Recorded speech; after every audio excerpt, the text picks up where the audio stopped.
කියන්නේ වෙන්න තියෙන පරම සත්‍යය. මේ වලවල් ටිකේ වැටෙන්නේ නැතුව පරිස්සමින් යන්න. මේක හරි ලේසි විභාගයක්. මේ විභාගේ ඉංජිනේරින් මෙඩිසින් යන්න අයිලන්ඩ් රෑන්ක් එකක් දාන්න හරි ලේසි.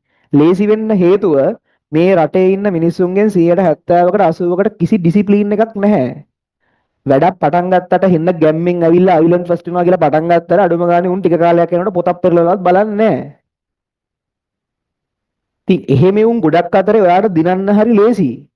පොඩි ඩිසිප්ලින් එකක් හදාගත්තා. මේ ලෝකේ මිනිස්සුන්ගෙන් 99% ජීවත් වෙන්නේ දුකින්. 101යි ෆයිනෑන්ෂල් ඩිසිප්ලින් කියන්නේ ෆයිනෑන්ෂල් ෆ්‍රීඩම් එකක් ළඟා කරගෙන ඉන්නේ. ඒ කියන්නේ Tamanට කැමති දෙයක් කඩේකට ගිහිල්ලා ගන්න පුළුවන්, කැමති රටකට යන්න පුළුවන්, කැමති වාහනයක් පදින්න පුළුවන් විදිහට සතුටින් ජීවත් වෙන්නේ 101යි. 199ක් ගෝතයෝ ඉන්නේ. උන්ට කිසි ඩිසිප්ලින් එකක් නැහැ. වැඩක් පටන් ගන්නවා විතරයි. ඔහේ එක එක රැලි වලට එක එක පැති වලට පාවී ජීවත් වෙනවා.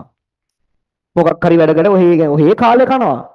Facebook එකේ හරි Instagram එකේ හරි YouTube එකේ හරි වෙවි අන්තිමට දවසක් ඉවරුනහම කරපු දෙයක් නැහැ. ඉතින් එහෙම ගෝතයෝ ඉන්න ලෝකෙක 100ට එකකට එන එක පට්ට ලේසි පොඩි ඩිසිප්ලින් එකක් තියෙන එකට. මේකේ අයිලන්ඩ් ෆස්ට් වෙන්න උනත් හරි ලේසි. මේ විභාගේ. Tamanට පොඩි විනයක් තියෙන්න ඕනේ. පොඩි කැපකිරීමක් කරන්න පුළුවන් වෙන්න ඕනේ. ඔය කැපකිරීම කරන්නේ නැතුව ඔය විනය නැතුව මෙතන මොන සෙල්ලම දැම්මත් මොන ටෝක් දුන්නත් මොන ගෝල් එකක් තියාගත්තත් කවදාවත් මේක කරන්නත් බෑ. මේක කරන්න බෑ විතරක් නෙවෙයි සාමාන්‍යයෙන් හොඳ ජීවිතයක් ගෙවන්නත් බෑ. හොඳ වාහනයක් ගන්න, හොඳ ගෙයක් හදාගන්න, තමන්ගේ ජීවිතේට ආගත් ගහන්න බෑ. ඉතින් මොකද ඒගොල්ලෝ ප්‍රාර්ථනා කරනවා විතරයිනේ. අනේ මට ලකුණු තිබ්බනම් හොඳයි මං අයිලන්ඩ් ෆස්ට් වුණොත් හොඳයි කියලා හිත ඉන්නවා. ඉතින් වැඩක් කරන්නේ නැහැ.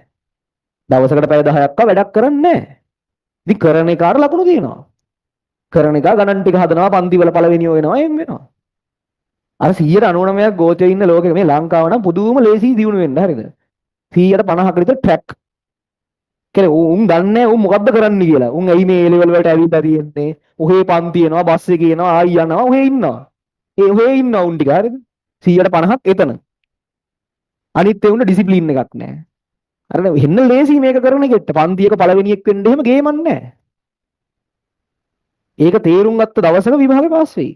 එච්චරයි. නැතුව බොරුවට නිකන් මේ මනෝ ලෝකයක ජීවත් වෙන ගමන් ඔය නිකන් මේවා ඔයා හිතන්න මේ රෙකෝඩින් එක දෙපාරක් ආයි බලලා මේ ගණන් ටික ආයි හැදුවොත් මොනව බැරි වෙන්නද මේකේ? කිසි දෙයක් බැරි වෙන්නේ නැහැ. වැඩේ තියෙන එහෙම කරන්නේ නැහැ. කරන එකට පුළුවන්. ඔය හදන්න ගියාම අත උස්සන්න එහෙම කරන්නේ උන්. එච්චරයි. උන් තමයි ඉංජිනේරින් මෙඩිසින් යන්නේ අයිලන්ඩ් රෑන්ක් එකක් දාන්නේ උන් තමයි. ඒ නිසා විනය අංක 1 විනය වෙන දෙයක් නැහැ මේ ලෝකේ දිනීම සඳහා වෙන දෙයක් නැහැ. කට්ට කන්න පුළුවන් වෙන්න ඕනේ ඩිසිප්ලින් එකක් තියෙන්න ඕනේ. බැරි දේවල් ඉතුරු වෙන්න බෑ. ගිය සතියේ හදපු ගණන් 10න් 7ක් ඔයාට බැරි වුණා නම් ඔයාගේ පළවෙනි රාජකාරිය විය යුත්තේ ගෙදර ගිහින් ෆිසිකල් හෝ ඔන්ලයින් මේ රෙකෝඩින් එක ආයිත් බලලා ඒ ගණන් 7 හදන විදිහ ඉගෙන ගන්න එක. ඒක තමයි ඔයාගේ පළවෙනි දේ ජීවිතේ. ඒක නොකර ඊළඟ දවසේ ආවොත් තව කෙල වෙනවා. ඊට පස්සේ දවසේ ආවොත් තව කෙල වෙනවා. එච්චරයි. හරි. අර මං හිත රිදෙන්න කියන්නේ ඈ.